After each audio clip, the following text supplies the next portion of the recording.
السلام علیکم۔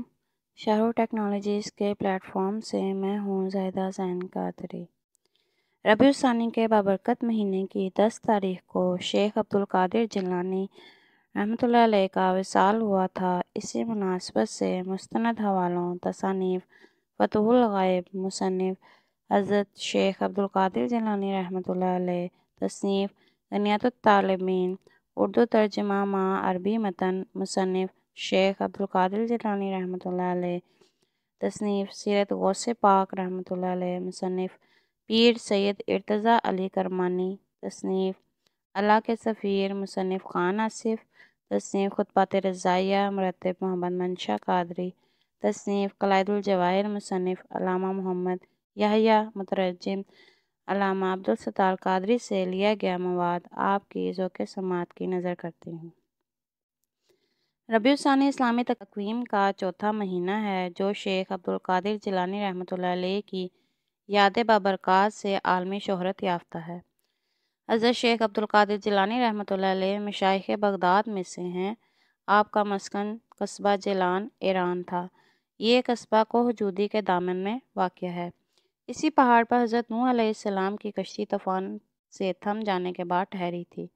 قرآن مجید میں ارشاد ربانی ہے کہ سورہ ہود آیت نمبر 44 ترجمہ اور کشتی نوح کی کشتی جودی پر ٹھہری۔ جیل یا جیال بغداد سے 7 روزہ مسافت پر ہے۔ اسی نسبت سے آپ کو جیلی یا جیلانی کہتے ہیں۔ ایک اور نظریہ بھی پیش کیا جاتا ہے کہ عربی قاعدہ ہے کہ گاف کے حرف کو جیم سے بدل دیتے ہیں۔ اسی لیے چونکہ آپ گیلان سے نسبت رکھتے تھے، اسی لیے آپ رحمۃ اللہ علیہ کو فارسی میں گیلانی کہا جاتا ہے۔ علم الانصاب کی کتب میں آپ رحمۃ اللہ علیہ کی تاریخ پیدائش یکم رمضان 470 ہجری بتائی جاتی ہے۔ آپ رحمۃ اللہ علیہ کے والد محترم سید ابو صالح رحمۃ اللہ علیہ اور مادر گرامی ام الخیر فاطمہ رحمۃ اللہ علیہ تھے۔ آپ رحمۃ اللہ علیہ نجیب الطرفین سید تھے۔ آپ رحمۃ اللہ علیہ اولیاء کرام میں سے سب سے زیادہ محبوب اور مشہور ہیں اور مرکز احترام و ادب ہیں۔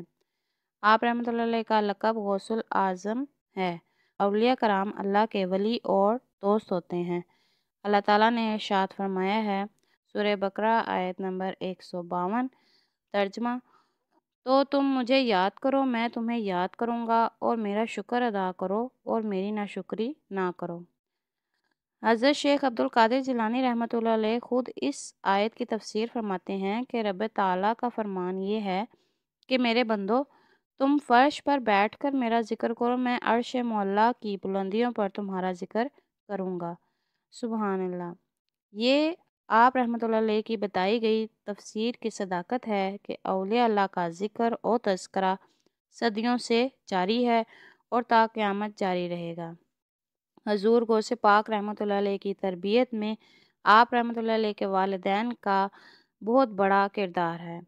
آپ رحمۃ اللہ علیہ کے والد محترم نے حضرت عبداللہ سومی رحمۃ اللہ علیہ کے باغ کا ایک سیب جو درخت سے ٹوٹ کر ندی میں بہہ رہا تھا اٹھا کر کھا لینے کی قیمت عبداللہ سومی رحمۃ اللہ علیہ، جو کہ آپ کے نانا جان بھی تھے، کو 10 سال اس باغ کی دیکھ بھال کی صورت میں ادا کی جس کے درخت سے وہ سیب ٹوٹ کر آیا تھا۔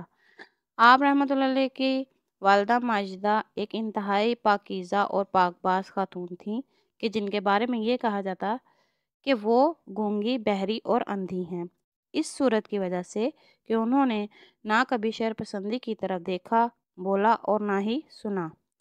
آپ رحمۃ اللہ علیہ کے بچپن کا ایک واقعہ آپ رحمۃ اللہ علیہ کی حسن تربیت کا گواہ ہے کہ ایک بار آپ رحمۃ اللہ علیہ نے اپنے والد محترم کی وفات کے بعد بغداد کے سفر کا ارادہ کیا تو آپ رحمۃ اللہ علیہ نے اپنی والدہ محترمہ کی نصیحت پر عمل کیا اور اس سفر پر ڈاکو پڑ جانے پر ان سے چھپائے بغیر ان کو صاف بتا دیا کہ ان کے کرتا میں 40 اشرفیاں سلی ہوئی ہیں، لیکن آپ رحمۃ اللہ علیہ نے اپنی والدہ کی نصیحت اور عہد کا پاس رکھا، وہ یہ کہ بیٹا اگر جان پر بھی بن جائے تو جھوٹ نہ بولنا، اور آپ رحمۃ اللہ علیہ کے اس سچ کی برکت سے سارا لٹیروں کا قافلہ طائب ہو گیا اور ان کی زندگی کا نقشہ بدل گیا۔ حصول علم کے لیے اختیار کیے گئے اس پہلے سفر کی ابتدا ہی حضرت غوث پاک رحمۃ اللہ علیہ نے نہایت شاندار طریقہ سے کی، یعنی عوام الناس کو غلط طریقوں سے اچھے طریقوں کی طرف لانا، اور اسی کام میں آپ رحمۃ اللہ علیہ نے اپنی پوری زندگی صرف کر ڈالی۔ بغداد پہنچ کر آپ رحمۃ اللہ علیہ نے بہت تلاش و بسیار کے بعد مدرسہ نظامیہ میں تعلیم حاصل کرنا پسند کیا۔ ابتدا میں 7 سال آپ رحمۃ اللہ علیہ کو حضرت خضر علیہ السلام نے بغداد میں داخل نہ ہونے دیا۔ آپ رحمۃ اللہ علیہ ساتھ ساتھ دریائے دجلہ کے کنارے پڑے سبزی ترکاری پر گزارا کرتے رہے۔ پھر ایک شب آپ رحمۃ اللہ علیہ نے آسمان سے آواز سنی کہ عبد القادر اب تم شہر کے اندر چلے جاؤ۔ خانقاہ میں داخلے سے پہلے کا ایک عجیب و غریب واقعہ بیان ہوتا ہے کہ آپ رحمۃ اللہ علیہ پر تارہ بار نیند و احتلام کا غلبہ ہوا اور آپ رحمۃ اللہ علیہ تارہ بار غسل کر کے خانقاہ میں داخل ہوئے۔ آپ رحمۃ اللہ علیہ نے علم فقہ، علم حدیث اور علم و ادب کی تعلیم ابو الوفا بن عقیل حنبلی رحمۃ اللہ علیہ، ابو زکریا بن یحییٰ بن علی تبریزی اور محمد بن حسنین بن محمد الفراء الحنبلی رحمۃ اللہ علیہ سے حاصل کی۔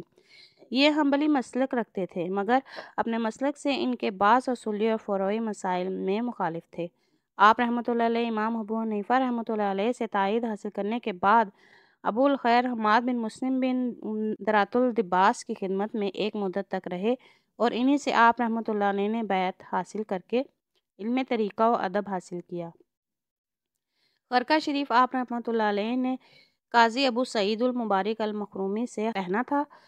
528 ہجری میں آپ رحمۃ اللہ علیہ نے اپنے فقراء ساتھیوں کے ساتھ مل کر ایک وسیع مدرسہ بنایا اور پھر اس میں نہایت جدوجہد و اجتہاد کے ساتھ تدریس، افتتاح و وعظ کا کام شروع کیا۔ لوگ دور دور سے آپ رحمۃ اللہ علیہ کا وعظ سننے آتے تھے۔ آپ رحمۃ اللہ علیہ کے صاحبزادے حضرت عبد الوہاب رحمۃ اللہ علیہ بیان فرماتے ہیں کہ آخر کے والد ماجد ہفتہ میں 3 دن جمعہ، منگل اور بدھ کو وعظ و بیان فرماتے اور درس و تدریس اور افتاء کی کل مدت 33 سال 528 تا 561 ہجری۔ درسوں میں وعظ و بیان کے لیے آپ رحمۃ اللہ علیہ کو حضرت محمد صلی اللہ علیہ وآلہ وسلم اور حضرت علی رضی اللہ عنہ خواب کسی کیفیت میں آپ رحمۃ اللہ علیہ کے منہ میں اپنا لعاب دہن ڈال کر تیار فرمایا۔ لعاب دہن مبارک کی برکت سے آپ رحمۃ اللہ علیہ بغداد میں اپنی مختلف زبان دانی کے فرق کو بھی فراموش کر بیٹھے اور آپ رحمۃ اللہ علیہ کا وعظ و بیان اس درجہ تک پہنچ جاتا کہ مجلس میں لوگ خوف خدا سے مدہوش ہو جاتے، یہاں تک کہ کچھ کی روح تک پرواز کر گئی۔ آپ رحمۃ اللہ علیہ کے مدرسہ سے علماء اور صلحاء کی ایک بڑی جماعت تیار ہوئی۔ آپ رحمۃ اللہ علیہ کے تلامذہ شاگرد کی فہرست بہت طویل ہے، جن میں سے چند ایک یہ ہیں: محمد بن احمد بختیار رحمۃ اللہ علیہ، ابو محمد عبداللہ بن ابو الحسن جبائی رحمۃ اللہ علیہ، فرزند عباس المصری رحمۃ اللہ علیہ، عبد المنعم رحمۃ اللہ علیہ، محمد بن ابو المکارم حجت اللہ یعقوبی رحمۃ اللہ علیہ، احمد بن موتی رحمۃ اللہ علیہ، عبد اللطیف بن الخارانی رحمۃ اللہ علیہ وغیرہ شامل ہیں۔ حضرت شیخ عبد القادر جیلانی سے کسی نے پوچھا کہ آپ رحمۃ اللہ علیہ نے نکاح کیوں کیا؟ آپ رحمۃ اللہ نے فرمایا کہ بے شک میں نکاح نہیں کرتا تھا، مگر حضور صلی اللہ علیہ وآلہ وسلم نے فرمایا کہ تم نکاح کرو۔ آپ رحمۃ اللہ علیہ کی 4 بیویاں تھیں اور آپ رحمۃ اللہ علیہ کثیر الاولاد تھے۔ آپ رحمۃ اللہ علیہ کے صاحبزادے عبد الرزاق سے آپ رحمۃ اللہ علیہ کے احوال منقول ہیں اور عبد الوہاب رحمۃ اللہ علیہ آپ رحمۃ اللہ علیہ کی اولاد کبار میں سے ہیں۔ شیخ عیسیٰ رحمۃ اللہ علیہ، شیخ ابو بکر عبد العزیز رحمۃ اللہ علیہ، شیخ محمد رحمۃ اللہ علیہ کے علاوہ 20 بیٹے اور 10 بیٹیاں آپ رحمۃ اللہ علیہ کی ذریت میں شامل ہیں۔ حضرت عبد القادر رحمۃ اللہ علیہ کی تالیفات و کتب میں غنیات الطالبین اور فتوح الغیب شامل ہیں اور اس کے علاوہ آپ رحمۃ اللہ علیہ کے منظوم کلام بھی ہیں۔ فتوح الغیب میں آپ رحمۃ اللہ علیہ اطمینان قلب کا راز بتاتے ہیں کہ اپنے نفس کی پابندیوں سے آزاد ہو اور اس کی مطابقت میں اپنی ہستی کے اثرات سے بیگانہ اور ناشنا نہ ہو جا، اپنا ہر معاملہ کلی طور پر اپنے پروردگار کو سونپ دے اور اپنے دل کے دروازے پر اللہ کا دربان بن جا، تاکہ وسواسے شیطانی اس میں داخل نہ ہوں، اور یہ کہ ہر حال میں اپنے نفس کی سفلی خواہشات سے احترازی وجہ نجات ہے۔ فتوح الغیب میں 80 مقالہ مواعظ بیان کیے گئے ہیں، جن میں خدا کی لازوال نعمتوں، شفائے روحانی پانے کا طریقہ، مال و جائیداد کے باعث اطاعت حق سے گریز مت کرو، صبر و توکل کے بیان، مدارج عبادت اور اللہ کی طرف ظلم کو منسوب کرنا کفر ہے جیسے مقالہ شامل ہیں کہ جن کی تعلیم انسان کو مٹی سے سونا اور سونے سے کندن بنا دیتی ہے۔ حضرت شیخ عبدالقادر جیلانی رحمۃ اللہ علیہ کی ایک اور تعلیم غنیۃ الطالبین ہے۔ اس کا معروف نام تو یہی ہے مگر اس کا اصل نام الغنیۃ الطالب طریق الحق ہے، اور یہ شیخ رحمۃ اللہ علیہ کے افکار نظریات پر مشتمل ان کی مرکزی تعلیم بھی یہی ہے۔ آپ رحمۃ اللہ علیہ فقہی مسائل میں حنبلی مسلک تھے۔ آپ رحمۃ اللہ علیہ کی کتاب میں ایمان، نماز، زکوٰۃ، روزوں، حج، آداب دعا، نکاح، تبلیغ دین اور گمراہ فرقوں کا بیان بڑی وضاحت اور تفصیل سے بیان کیا گیا ہے۔ شیخ رحمۃ اللہ علیہ نے اس کتاب میں تصوف اور اس کے متعلقات پر ایک طویل بحث سپرد قلم فرمائی ہے، اور اس کتاب کے اردو ترجمہ میں پیش لفظ کے اندر شیخ عبدالقادر جیلانی رحمۃ اللہ علیہ کے عقیدہ و مسلک اور ان کے عقیدت مندوں کی کچھ گلوکاریوں کا تذکرہ بھی موجود ہے۔ حضرت شیخ عبدالقادر جیلانی رحمۃ اللہ علیہ نے قرآن مجید کی ایک تفسیر بھی لکھی ہے کہ جس کی اب تک شروحات بھی لکھی جا چکی ہیں۔ یہ تفسیر تفسیر الجلالین ہے، جس میں آیات کا شان نزول، تشریح و توضیح، اغراض و ترکیب و گرامر بھی بیان کیے گئے ہیں۔ یوں تو حضرت شیخ محی الدین عبدالقادر جیلانی رحمۃ اللہ علیہ کی بے شمار کرامات زبان زد عام ہیں، مگر صرف چند کرامات کا ذکر ہی کریں گے۔ یہاں تک کہ آپ رحمۃ اللہ علیہ کی مجلس وعظ میں جنات کا آنا اور تابعداری کا اظہار کرنا ایک معمول تھا۔ ایک بار ایک خاتون آپ رحمۃ اللہ علیہ کی خدمت میں حاضر ہوئی اور اپنا بیٹا آپ رحمۃ اللہ علیہ کے سپرد کر گئی۔ آپ رحمۃ اللہ علیہ نے اس لڑکے کو روحانیت کی تربیت لینے پر مجبور کر دیا۔ تھوڑے عرصے بعد وہ عورت پھر حاضر ہوئی تو اس نے اپنے بیٹے کو سوکھی روٹی اور آپ رحمۃ اللہ علیہ کو گوشت کا سالن کھاتے پا کر آپ رحمۃ اللہ علیہ سے اس معاملے پر شکوہ کیا، تو آپ رحمۃ اللہ علیہ جلال میں آگے اور آپ رحمۃ اللہ نے کھائے ہوئے گوشت کی ہڈیوں پر کہا کہ اللہ کے حکم سے کھڑی ہو جا، تو مرغی اللہ کے حکم سے زندہ ہو گئی۔ 5000 یہود و نصارہ کا اسلام قبول کرنا بھی آپ رحمۃ اللہ علیہ کی ایک کرامت ہے۔ ایک بار ایک بارات دریائے دجلہ میں ڈوب گئی۔ دلہن کی والدہ کی آہوزاری پر آپ رحمۃ اللہ علیہ اس کی فریاد رسی کرنے دریائے دجلہ کے کنارے پر گئے۔ بیڑا ڈوبنے کے قریب تھا۔ آپ رحمۃ اللہ علیہ نے اسی وقت بارگاہ الہی میں درد مندانہ دعا فرمائی کہ اے اللہ کریم، ساری طاقتیں تیرے ہی لیے ہیں، اپنی رحمت کے صدقے میں ان لوگوں کو بچا لے۔ تو ہی زندگی دینے والا ہے اور تو ہی مشکل کے بعد آسانی پیدا کرنے والا ہے۔ آپ رحمۃ اللہ علیہ کی دعا ابھی مکمل بھی نہ ہوئی تھی کہ بیڑا ڈوبتے ڈوبتے سنبھلنا شروع ہو گیا۔ یوں ہزاروں میل دور بھی لوگ آپ رحمۃ اللہ علیہ کی دعا کی برکت سے نجات پا گئے۔ آپ رحمۃ اللہ علیہ کی ایک کرامت از حد مقبول و مشہور ہے کہ جب آپ رحمۃ اللہ علیہ شیر خوار بچے تھے تو آپ رحمۃ اللہ علیہ صرف اور صرف رمضان میں سحری اور افطاری کے وقت ہی دودھ نوش فرماتے تھے۔ آپ رحمۃ اللہ علیہ کا 60 بار بچھو کے ڈنگ لگنے سے محفوظ رہنا اور ہزاروں میل دور بیٹھے ایک بربط بجانے والے موسیقی کا آلہ کی آپ رحمۃ اللہ علیہ کا شرفیوں سے امداد کرنا اور اس بربط والے کا موسیقی سے تائب ہونا بھی ایک کرامت ہے۔ بہجت الاسرار میں آپ رحمۃ اللہ علیہ کی کرامات کو بہت تفصیل کے ساتھ قلم بند کیا گیا ہے۔